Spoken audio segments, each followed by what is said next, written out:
एक रेस लगी थी, उसके बारे में बताइए।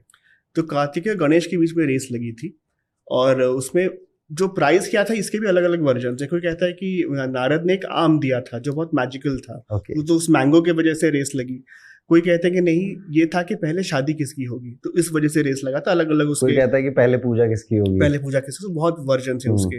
तो रेस में ये बताया गया, तो रूल ये था कि जो सबसे पहले जो पूरी सृष्टि, आकाश और धरती के 3 चक्कर पहले लगा के वापस आएगा, वो जीतेगा।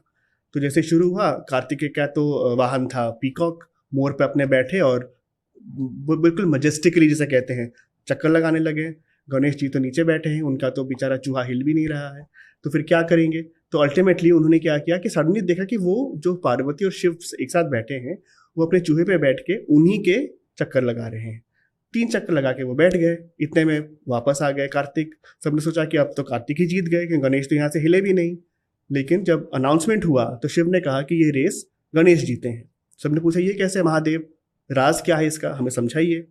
तो शिव ने कहा कि एक बच्चे के लिए उसका जो पिता होता है वो आकाश होता है, और जो माता होती है वो धरती होती है। तो चाहे कार्तिकेय ने फिजिकली ये टास्क किया है, लेकिन गणेश ने ये टास्क सिंबॉलिकली कर दिया।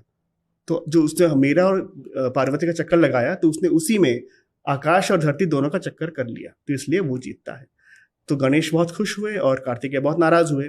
उसके बाद वो चले गए साउथ, और कहते हैं इसी के बाद से उनमें इतना गुस्सा आ गया कि वो साउथ चले गए और फिर वापस कैलाश कभी आए नहीं। तो इसलिए उनको साउथ में बहुत माना जाता है। वहाँ पे वो मुरुगन के नाम से उनकी बहुत पूजा होती है। इसीलिए नॉर्थ इंडिया में उनकी पूजा थोड़ी कम देखी जाती है कार्तिकेय की, और साउथ में आपने बिल्कुल सही कहा, उनकी पूजा ज्यादा देखी जाती है।